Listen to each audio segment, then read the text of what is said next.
With a flourish of trumpets, the veil of secrecy is lifted from a new car. When this new model is revealed, the motoring critics see the result of several years' work, representing an investment of £5 million. To prove how simple is the design, 4 apprentices build one on the stage in as many minutes.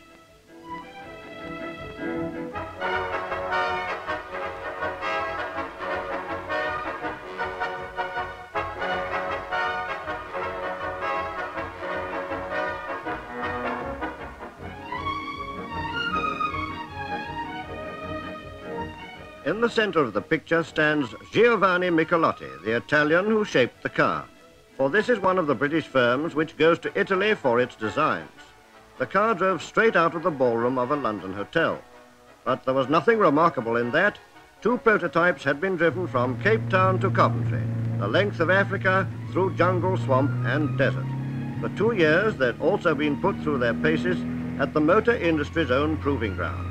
And there are not many defects that could survive that ordeal. You'd have to search the roads of the world to find a tougher test. The washboard test, it's real punishment.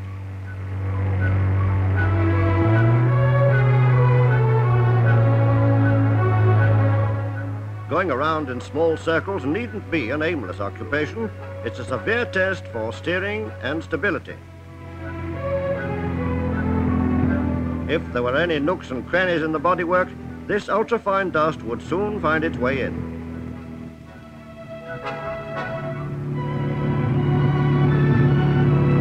And the water splash is a fine way of finding out if the engine's waterproof.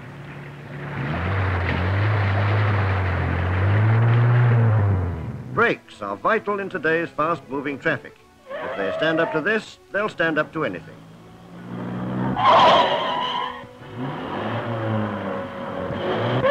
And so a new breed of car emerges.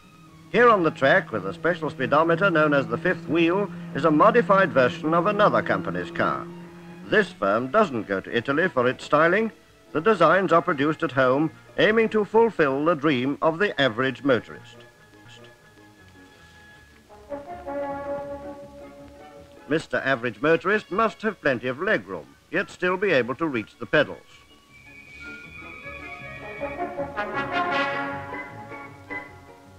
In any design department, you'll find a bag of golf clubs, better than a yardstick for measuring luggage capacity. Eventually, the dreams take shape in clay models, which are modified time and time again before the first metal prototype is built.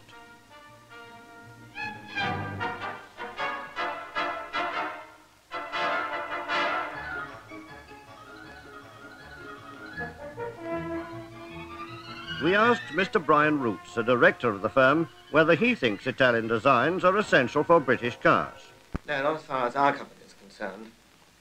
In fact, the Italians have organised an international concours d'élégance in Rome over the last 2 years, and we've obtained an award for the best styled individual motor car, and also an award for styling in regard to the best series of production cars from any one factory in Europe.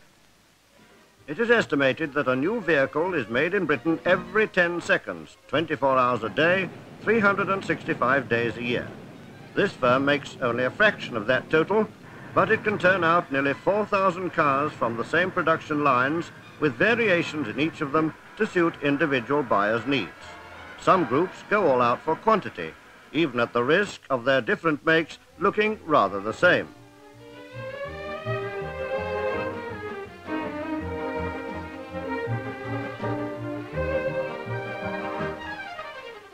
Other car manufacturers have kept their individual character, which is recognizable throughout the world.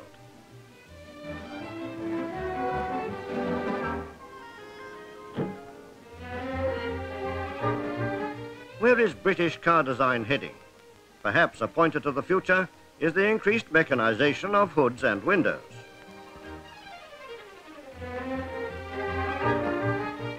Will American influence dominate British car makers? Certainly it isn't easy to tell whether some cars are coming or going.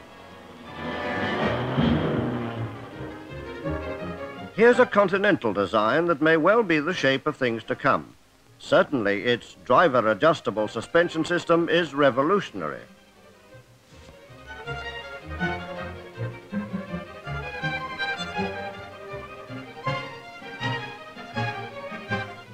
Cars total 13% of Britain's export trade, and sports cars come high on the list.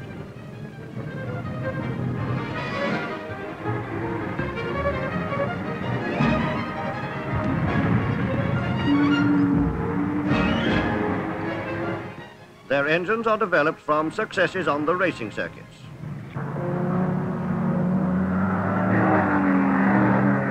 Motor racing is far more than a sport. It is a test ground for all new engine developments and a shop window for car makers. It also provides thrills for spectators and a high degree of danger for those who take part.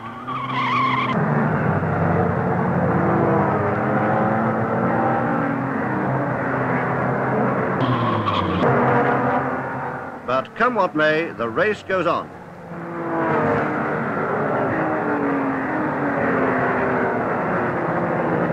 And the checkered flag salutes the winner. In this case, Jack Brabham, latest newcomer to the ranks of Grand Prix winners. Now, here's another kind of test, safety belts, which many experts believe can cut down the risk of injury or death from being pitched forward in a crashing car.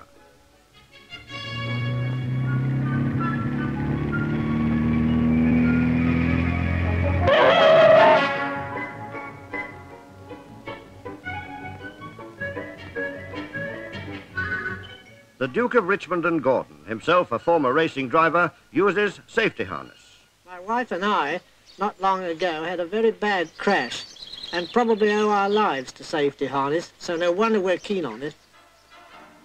Ordinary family saloons compete on the track as well as racing cars, and the experience gained gives safer, faster motoring.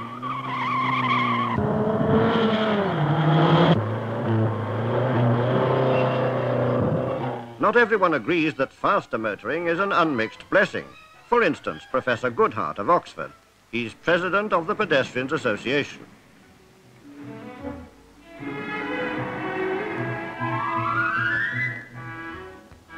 Well, Professor Goodhart, you think there's another side to the question? Yes, there certainly is another side. Last year, 6,000 people were killed on the roads and 300,000 were injured. Just think of the amount of suffering that causes. What can we do about it? Well, I think there are three things we can do. The first is to see that every vehicle on the road is in proper condition. The second is to see that no person drives a vehicle or a motorcycle who's had too much to drink. And the third and most important is that everyone should drive carefully and not try and break the speed limit. The cars roll out of the factories in their thousands. Who's going to buy them all?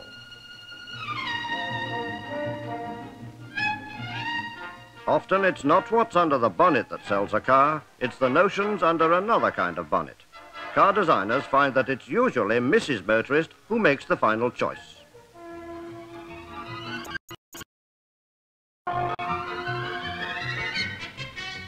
But whatever the color, however shiny the finish, this is how they all